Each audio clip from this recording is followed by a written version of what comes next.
Hello, everyone, and welcome to Experts on Issues, where we have real experts solving real problems. My name is Jason Verdelli, your host, and today we're tackling the topic of overcoming the challenge of defining what success in business really means to you. And I have no better person on the other line right now, all the way out in Chicago, than Carol Roth.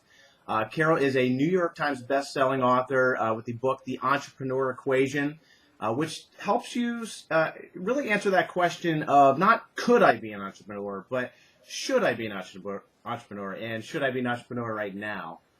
Carol has a lot of experience working with small business owners all the way up to the Fortune 500. And I mean, Carol, I could probably actually do a whole show, sit here for about 20 minutes just going over your background. I will not do that. As we talked before the interview, of course, I told myself to not go too far into anything there. So, but again, Carol's been, I will say that she's been on Fox News, MSNBC, Fox Business. Carol, actually, I actually heard about you through actually a lot of different, all the different mentors that I have. So you do serve as a mentor to them. And of course, my mentors reach out to you or are on your website, carolroth.com. And of course, I've read the book and everything else. So great to have you on the show. Well, Jason, thank you so much for including me, and I'm very excited to be here. Awesome. So let's dive right in. The reason why I actually picked this topic, and I knew again you'd be a great person to talk about this, is, in your book you talk about giving people ideas on whether or not they should go down the job route, or should they actually get into business? Is it the right time? Everything else. I kind of looked at.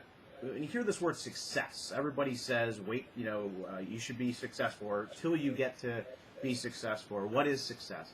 Well, the first question that kind of comes to mind there is, what are some of the mistakes that people make in defining what success in business really means to them? I think that's kind of more of a foundational question, but what are your thoughts as far as mistakes go? I think that the number one mistake in defining success is not defining it at all.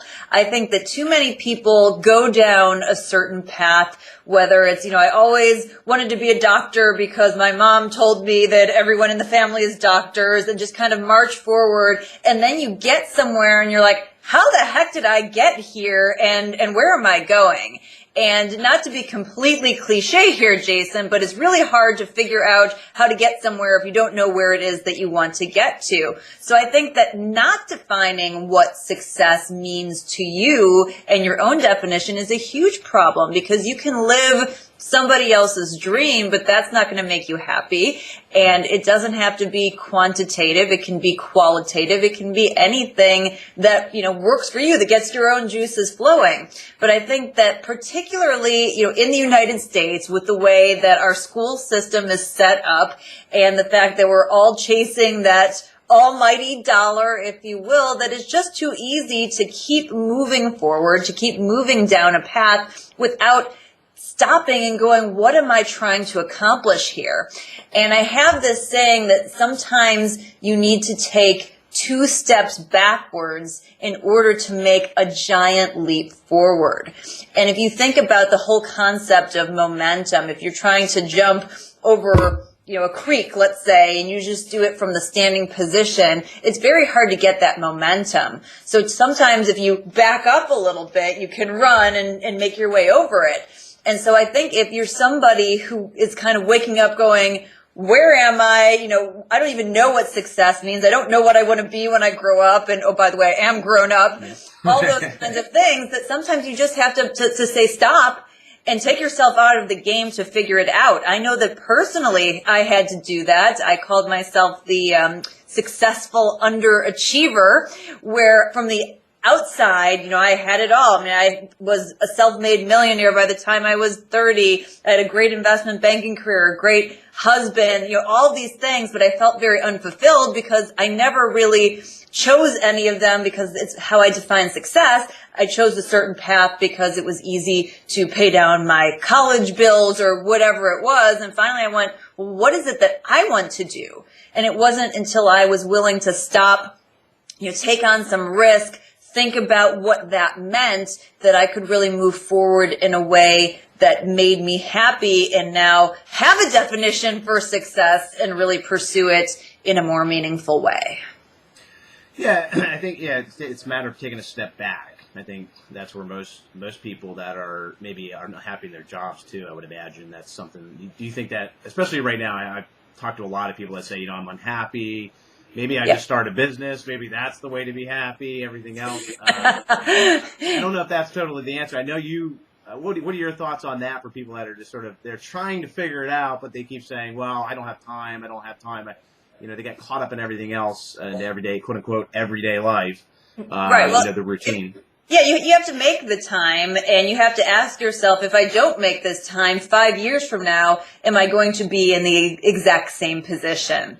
And I think that that's really a key question. And you really should be willing to stop and go on a different path, even if you feel that it's, quote, beneath you or beneath your skill level. I think that the one thing I wish I would have learned in school is if you are smart and hardworking, you will find a way to be successful. So whether you start in the mail room somewhere or with a nice cushy salary, it doesn't matter. If you're performing, you're going to get promoted. And in an economy like we have now, where people are saying, I have a problem finding a job, a lot of times it's not that they have a problem finding a job. They have a problem finding the job they think they deserve. And my feeling is, if you are so good, then get your butt in the door and prove it. And if you do well, the company will reward you. I know my father was a union electrician.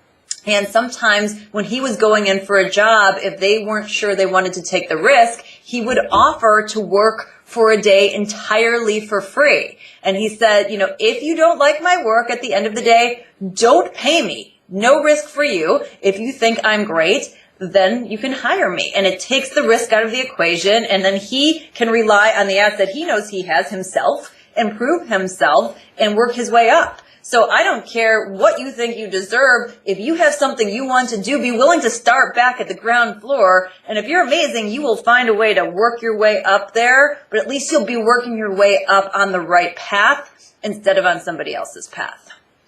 That's interesting. Now, with that said, Carol, entrepreneurs in their business right now, of course, we touched a little bit on people maybe in a job right now, but entrepreneurs that may have been in their business for a few years or maybe for a long time, that are sitting there saying, this is kind of interesting. I have to take a step back. Maybe the way I define success over the past 20 years is making me unhappy. Yes. They're miserable. What would you say to those individuals that are in that case where they're sort of looking at their business saying, do I want to keep doing this until the day I die, or do I want to do something new? Yeah, I think that's an excellent question, and certainly one that a lot of entrepreneurs grapple with on a daily basis. And I think the first thing is coming up with that definition of success. What do I want to get out of this business in terms of money, in terms of lifestyle? Because we all know the myth. You think that you're going to go in and create this lifestyle for yourself, and you end up working more hours, sometimes for the same or less pay, with more stress than you did when you had your job previously. And I don't think that was the intention. So the question is, if you're in that scenario, what does that mean? Is it that you are not on the right path, that a business isn't going to suit it, or that the business that you have isn't consistent with your goals? And if it's that second piece, well, what can I do now to tweak that business model? Is there something I can do to make it more scalable and less dependent on me individually? Is there something that I can do differently in terms of the people I employ or service providers to take off some of the burden so that I can over time achieve that goal? And, it may not happen overnight, and you may have to, like we said, take those steps backwards, let some clients go, stop chasing every dollar, but retool your plan. But a lot of times it really is in tweaking the model, that it's not necessarily the opportunity that doesn't work. It's the way you're pursuing it. A great example is my mom was a pioneer in the gift basket industry back in 1980. And long story very short, she worked for 10 years at this, 50 hours a week, 50 weeks a year, ended up making like a whopping $4 an hour. But the reason is because she made the gift baskets the way she wanted to make them. And every single tissue paper and ribbon and cellophane and balloon was arranged in just the right way. And she wanted to be perfect instead of having the business progress.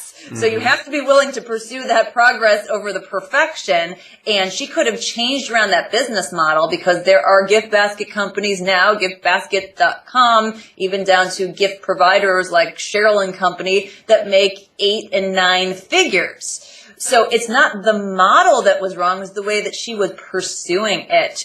So that's when you have to kind of take a step and say, okay, does this get me to where I need to be? And is there a different way that I can look at this to make it more remarkable, more viable, more scalable, more profitable, and more suitable to my goals and my definition of success?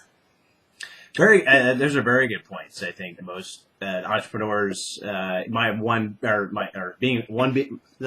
being one of myself, I can't talk today. So try saying that 5 times fast. Yeah. See, the brain's going a little bit faster than the mouth is. And you just no, but even in things that I've done in the past as well, I found the same thing. Sometimes you're like, hey, how comes I'm not seeing all the money come pouring in and everything else? And you're right. It all comes down to the model of the way that you're pursuing it. And I think that's for a lot of entrepreneurs. I think if they take a step back right now, I would imagine that would be the case. Yes. So these are some really good points.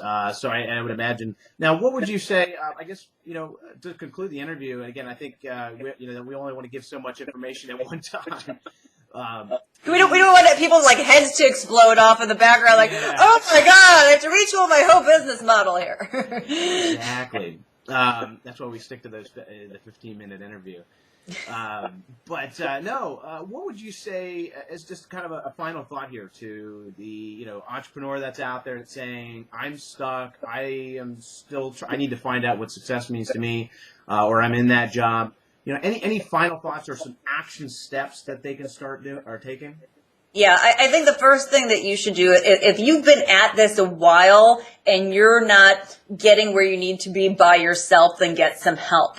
You can hire someone like me for an hour. You can hire a coach to check in on a regular basis. You can bring in whomever you need to a mastermind team, but bring in some other people, because what happens in all of our businesses is that we get emotionally tied and we cannot see the forest through the trees. And this is all of us. This is me. People who give advice and help other businesses are still in that same boat, that when it's your business, it's that much more difficult. So I think help is not a 4-letter word. And if you bring in the right people as an investment, not an expenditure, but an investment, you should be able to get a return off of that. And I think that's the mindset that you have to be willing to be in, be willing to invest in your business and bring in other people to help you get past those things that maybe you can't see because you're just too close to it. I think that is probably the best thing a business can do.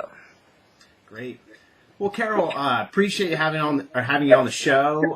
Again, excellent interview, excellent points. And for those of you out there right now, I urge you to take 2 steps. And Carol, if I miss anything after I say this, please feel free to add in. You have to go out to carolroth.com. I'll have a link right below the video here. And also, if you have to get this book, they have the book in a number of different formats. You can pick this up. But you have to go to theentrepreneurequation.com. Again, this is theentrepreneurequation.com. Go ahead and pick up Carol's book. You can also pick up the doll, of course. I see the doll in the background there. Yes. I kind of like that actually, because if you think about it, it's if you have all the different points of what you're covering, if you look at that doll, it's like, hey, you're going to remember what was in that book. And before they start, getting moving too quickly, it's like, hey, let's take a step back here before we move forward. So, I urge anybody out there, I think it'd be, even though, yes, I'm a guy, maybe, as I'm going through my business and everything else, it's something that definitely to keep in mind. So, but for you, then we call it the action figure, because the guys do not like to admit that it's a fashion doll. So we call it's the action figure, and in fact, some of them call it the business action hero. So whatever works. There you go. It's all perception is reality. That's right. Good example of it. So, Carol, any other words?